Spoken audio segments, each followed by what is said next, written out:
અહીંયા કીધું છે કે આપેલ સંખ્યાઓની વચ્ચે આવતી અવિભાજ્ય સંખ્યા શોધવાની છે। તો પહેલું છે 1 થી 10ની વચ્ચે આવતી અવિભાજ્ય સંખ્યા શોધવાની છે।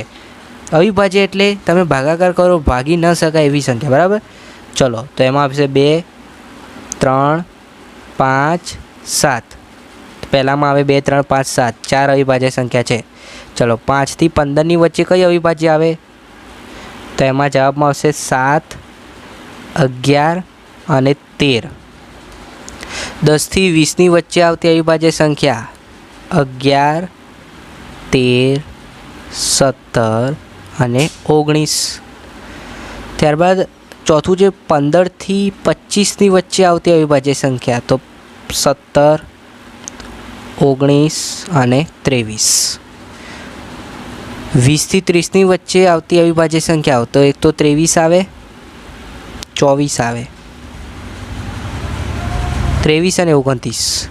25 થી 35ની વચ્ચે આવતી અવિભાજ્ય સંખ્યા, તો 29, 31, બરાબર। તો આ રીતે તમારે અવિભાજ્ય સંખ્યાઓ લખવાની છે। મેં તમને પ્રશ્ન નંબર 1 સોલ્વ કરાવી દીધો, બરાબર, ખબર પડી ગઈ ને। ચલો હવે આગળ જોઈએ પ્રશ્ન નંબર 2।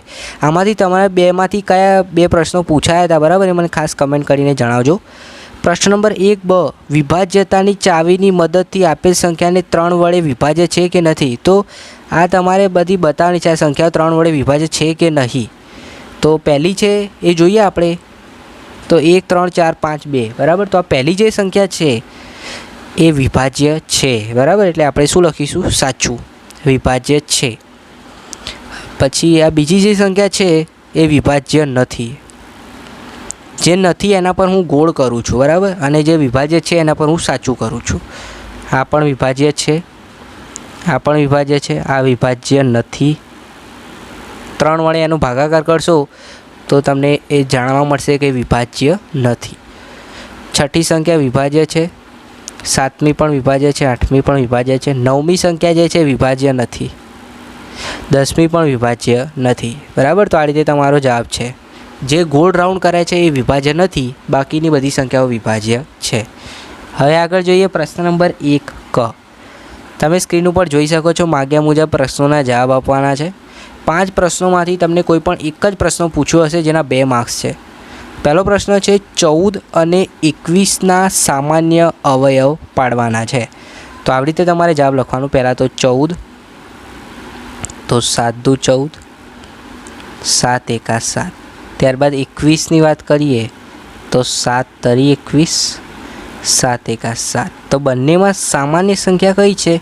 7, બરાબર છે। તો પ્રશ્ન નંબર 1નો જવાબ શું આવશે ભાઈ? 7। બીજો પ્રશ્ન છે 12 અને 16ના પ્રથમ 2 સામાન્ય અવયવી શોધો। તો આ અવયવી એટલે ગુણાકાર, બરાબર, સરવાળો આપણે જે ગુણાકાર ઘડિયા કરીએ છીએ એ આવશે, એટલે પ્રથમ 2 સામાન્ય અવયવી, બરાબર। તો 12 એકા 12, એક તો 12, 24 અને 16 અને 32, આ રીતે આવશે। 12ના 2 અવયવી 12 અને 24, 16ના 16 અને 32। 15 અને 35ના સામાન્ય અવયવ શોધવાના છે। તો 15 માટે આપણે પહેલાં અવયવ પાડીશું। 5 તરી 15, સોરી 3 પંચા 15 આપણે આ રીતે લખીશું, 3 એકા 3। એવી જ રીતે 35, તો 35ના અવયવ પાડીશું, 7 પંચા 35, 7 એકા 7। બંનેમાં સામાન્ય અવયવ શું છે ભાઈ? 5। તો આનો જવાબ શું આવશે? 5। ક્લિયર, એકદમ સહેલું છે। જુઓ હવે ચોથો પ્રશ્ન છે, તમે જાતે કરી લેશો, આ પણ તમને આવડશે, બરાબર। ના આવડે તો સંપૂર્ણ દરેક પ્રશ્નોના સોલ્યુશનની જવાબની જે PDF છે એની લિંક નીચે ડિસ્ક્રિપ્શનમાં આપી છે, ત્યાંથી PDF ડાઉનલોડ કરી દેજો। આગળ જોઈએ પ્રશ્ન નંબર 2અ, જેની અંદર તમારે ગુસા શોધવાનો છે। ગુસા એટલે સામાન્ય અવયવ, બીજું કંઈ જ નહીં। તો ચલો પહેલી સંખ્યા છે એનો આપણે સામાન્ય અવયવ શોધી લઈએ। 14, તો 7 દુ 14, 7 એકા 7। ચલો બીજી સંખ્યા છે 24, 12 દુ 24, પછી 3 ચોક 12 અને 3 એકા 3। આગળ છે 28, તો 28ના પણ આપણે સામાન્ય અવયવ પાડીશું અહીંયા, બરાબર। તો 14 દુ 28 અને 7 દુ 14। તો બધામાં જુઓ 2 જે છે સામાન્ય અવયવ, તો આ બધાનો સામાન્ય અવયવ ગુસા કેટલો થશે ભાઈ? 2 થશે, બરાબર।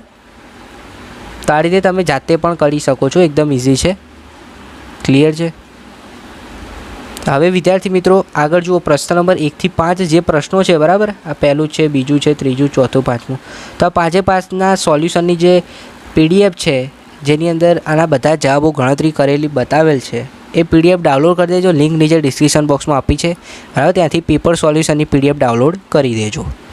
આગળ જોઈએ પ્રશ્ન નંબર 2B, જેની અંદર લસા શોધવાનો છે. તો હું તમને પહેલું જે છે એનું આપણે અહીંયા ઉદાહરણ તમને આપીને બતાવું. 40, 48 અને 60.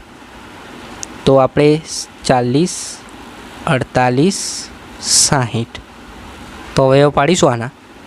તો પહેલું જે છે એ શું આવશે ભાઈ? તો 20 દુ 40, 24 દુ 48, 30 દુ 60. અલગ અલગ કલર દ્વારા હું તમને ડિફરન્ટ બતાવી રહ્યો છું, જેથી તમને ખબર પડે. 10 દુ 20, 12 દુ 24 અને 15 દુ 30.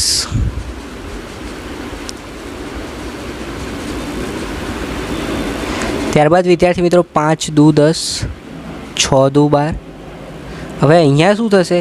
તો અહીંયા જુઓ 7 દુ 14 કરવાના, બરાબર. તો ફાઇનલી તમે અહીંયા સામાન્ય અવયવ લસા કરશો તો તમને અહીંયા જવાબ મળશે પહેલાંનો 240. ક્લિયર વિદ્યાર્થી મિત્રો? આના સંપૂર્ણ જવાબો લખેલી જે સોલ્યુશનની PDF છે ડાઉનલોડ કરવી હોય તો એની લિંક નીચે ડિસ્ક્રિપ્શનમાં આપી છે. લિંક બ્લુ કલરની જે લિંક છે ત્યાંથી તમે આ PDF ડાઉનલોડ કરી દેજો. હવે વિદ્યાર્થી મિત્રો આગળ વાત કરીએ પ્રશ્ન નંબર 2K, જેની અંદર તમને કોઈ પણ એક જ પ્રશ્ન પૂછેલો હશે આ પાંચમાંથી, બરાબર. તો પાંચે પાંચ પ્રશ્નો એકદમ સહેલા છે. આ પાંચમાંથી તમને કયો એક પ્રશ્ન પૂછ્યો છે મને ખાસ કમેન્ટ કરીને જણાવજો. અને આ પાંચે પાંચ પ્રશ્નોના સોલ્યુશન ગણતરી કરેલા જવાબની PDFની લિંક નીચે ડિસ્ક્રિપ્શનમાં આપી છે, PDF ડાઉનલોડ કરી દેજો. ત્રીજો જે પ્રશ્ન છે એની અંદર 3 બિંદુઓ કયા છે? તો આ A, બિંદુ F, આ બિંદુ E, ગમે તે તમે 3 બિંદુ કહી શકો. રેખા કોણ છે? તો આખી રેખા તમે જોઈ શકો છો, આ AD, બરાબર છે, આ EF, BO. રેખાખંડ 2 કિરણો, તો કિરણો શું થશે ભાઈ? એક F કિરણ, આ B કિરણ, આ A કિરણ. કિરણ દર્શાવેલે આવી રીતે દર્શાવવાનું, બરાબર. OA કિરણ થાય, OB કિરણ થાય. પછી 2 રેખાખંડ જણાવો, તો 2 રેખાખંડમાં આપણે EF રેખાખંડ, ઉપર રેખાખંડ એટલે ખાલી 48 લીટી કરવાની, CD, બરાબર ને. સંપૂર્ણ દરેક પ્રશ્નોની આ દરેક આકૃતિના જવાબની સોલ્યુશનની PDFની લિંક નીચે ડિસ્ક્રિપ્શન બોક્સમાં આપેલી છે, ત્યાંથી PDF ડાઉનલોડ કરીને જવાબો તૈયાર કરી દેજો. ત્યારબાદ વિદ્યાર્થી મિત્રો કયો ભાગ વર્તુળનું કેન્દ્ર? તો અહીંયા તમે જોઈ શકો છો સ્ક્રીન ઉપર વર્તુળનું કેન્દ્ર શું છે? તો આ P જે છે વર્તુળનું કેન્દ્ર થશે. પછી વ્યાસ, તો આ AB જે છે એ વ્યાસ થશે, બરાબર છે. અને જીવા, બરાબર, ત્રિજ્યા. ત્યારબાદ વૃત્તાંશ જણાવી દેવાનું છે અને વૃત્તખંડ જે છે એ.